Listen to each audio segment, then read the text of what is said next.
안식일입니다. 예수께서 한 바리새인 지도자의 집에 식사 초대를 받고 가셨습니다. 갔더니 마침 그 자리에 수종병 든 사람이 있었고 바리새인들이 엿보고 있습니다. 아마 바리새인들이 올무를 놓은 거죠. 예수님 시비거리를 찾기 위해서 안식일에 저 또 병 고쳐주나 안 주나 엿보기 위해서 아마 계획적으로 큰 잔치를 베푼 것 같습니다.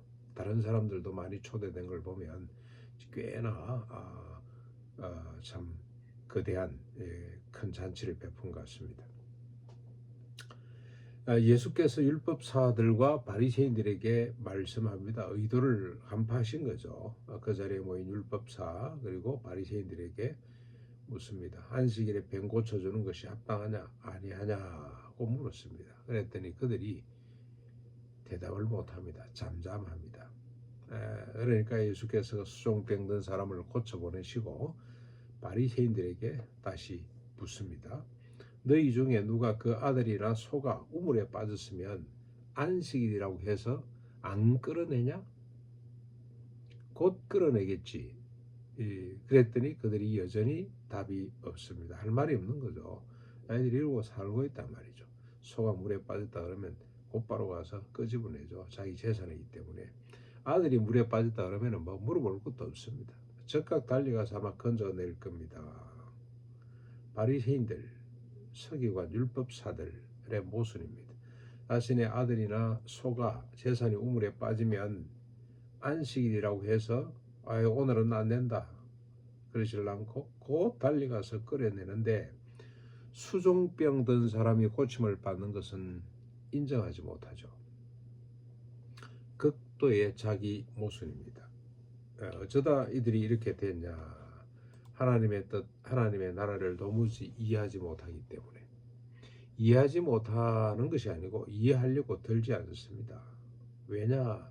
자기 중심적인 사람이기 때문에 그렇습니다.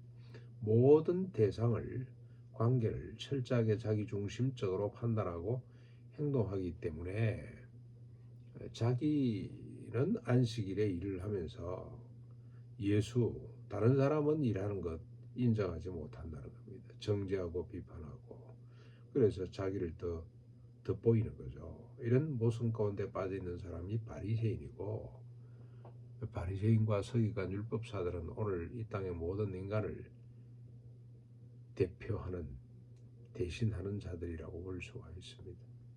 왜 모든 인간이냐? 모든 인간이 바리새인, 서기관, 율법교사, 제사장 장로들, 소위 말해서 잘난 사람, 높은 사람, 부와 권력을 가지고 떵떵거리는 사람이 되기를 원하기 때문에 우리 모두가 다 같다라고 보시면 되겠습니다.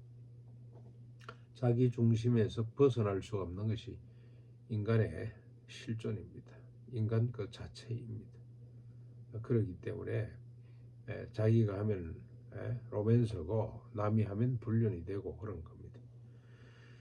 자, 아마도 7절에 보면은 식사 자리에 함께 초대받은 사람이 많았던 것 같습니다. 그런데 이 청함을 받은 사람들, 초대받은 사람들이 높은 자리를 택하는 걸 보고 그들에게 한 말씀 하세요.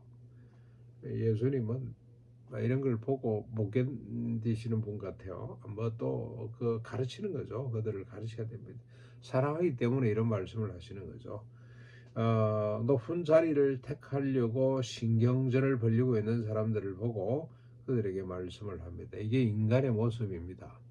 우리 가난농원학교 옛날 행사할 때마다 지금도 그렇습니다만은 누가 어느 자리에 앉을 것이냐가 처음에 관심사입니다. 그런 갈등이 생기지 않도록 미연에 준비하는 것 너무 신경을 많이 씁니다. 누가 온다 그러면 자리 바꿔야 되고 갑자기 누가 못 온다 그러면 그 자리를 빼내고 다른 사람을 어떻게 앉히고 자리가 상당히 중요하죠. 자리 잘못 앉았다 하면 큰일 납니다.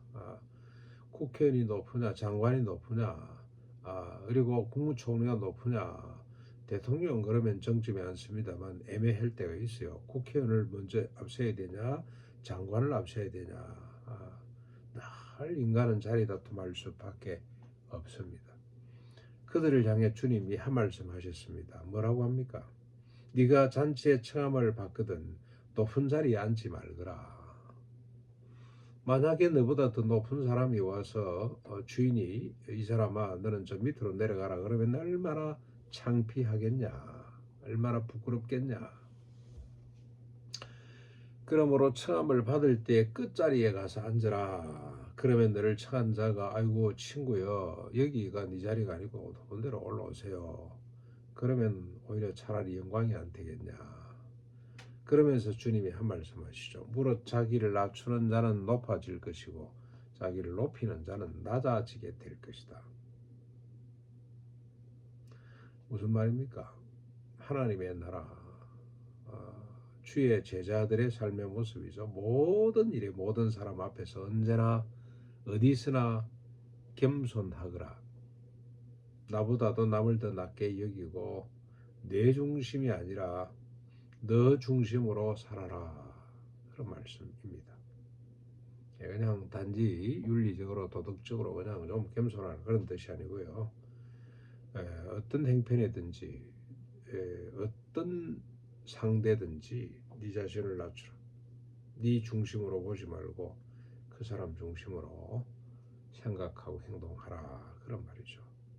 그렇게 되면 나는 손해 아니가 아닙니다. 영광스럽게 된다는 겁니다. 이게 하나님의 약속 가운데 하나입니다. 영광스럽게 된다. 모든 사람으로부터 존경을 받게 될 것이다. 내 중심으로 판단하면 늘 다툼이죠. 늘 네가 높냐 내가 높냐 다툼이 됩니다만은 너 중심으로 우리가 사고하고 행동하고 말하고 하면 존경을 받게 돼 있습니다.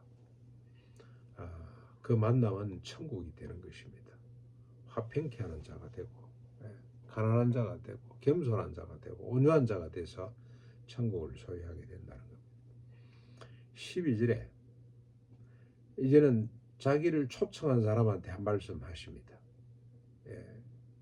네가 식사 자리에 친척이나 이웃을 초청하고자 하면 갚을 것이 없는 자, 가난한 자, 몸 불편한 자, 저는 자, 맹인들을 초청해라. 그러면 그들이 갚을 것이 없으므로 네가 복이 될 것이다. 의인들의 부활시, 즉 종말의 때 네가 갚음을 받게 될 것이다. 그러니까 이 사람으로부터 갚음을 받으려고 하는 것이 아니라 하늘로부터 하나님께로부터 갚음을 받게 되는데 그 비결이 뭡니까? 대갚을 것이 없는 가난한 자, 소외된 자, 고통받는 자들을 초청하라는 겁니다. 손님 초대법에 대해서 일러주십니다. 손님 초대법 정리하면 대갚을 것이 없는 가난하고 소외된 고통받는 이웃을 초대하거라. 그리하면 영광인데 하늘로부터 보상이 있을 것이다. 시편에 보면은 그의 의가 자기의 소유를 나누어 주는 팔아서 나누어 주는 자의 의는 영원히 빛나게 될 것이다라고 정언을 하고 있습니다. 우리가 정리해 보면 하나님의 나라의 속성과 방향은 계문유하 하방연대입니다. 낯선 곳으로 우리가 손님 초대하죠. 손님 초대합니다. 식사 뭐 밖에서 하든 안에서 하든 초대를 많이 하는데 주로 어떤 사람들을 합니까? 나하고 급이 같은 사람, 나한테 도움이 될 만한 사람, 소위 말해서 뭔가 보상받을 일이 있는 대갚아 줄 것이 있는 사람들을 초대하죠. 반드시 그렇게 해요. 그런데 하나님의 나라는 아무것도 갚을 것이 없는 소외된 사람. 우리 성도가 만약 이렇게 산다면 지상에 소외될 사람이 아무도 없습니다. 그렇죠? 아무도 없을 거예요. 정말로 이 세상이 풍요롭고 아름다워질 겁니다. 그래서 우리가 꼭대기를 바라보지 말고 밑을 봐야 돼요. 중심부를 보지 말고 주변부를 보는 것이 하나님의 나라의 비결입니다. 정체성이고 방향성이라고 할 수가 있습니다. 더 근본적으로 이야기를 하면 자기 중심이 아니고 타자 중심으로 중심축이 이동된 나라가 하나님의 나라이다. 그랬을 때 그곳에 천국이 임하게 될 것이다. 참된 자유와 평강이 넘치게 될 것이다. 오늘도 계문유와 하박연대의 삶을 살아갈 수 있기를 주님의 이름으로 축원합니다.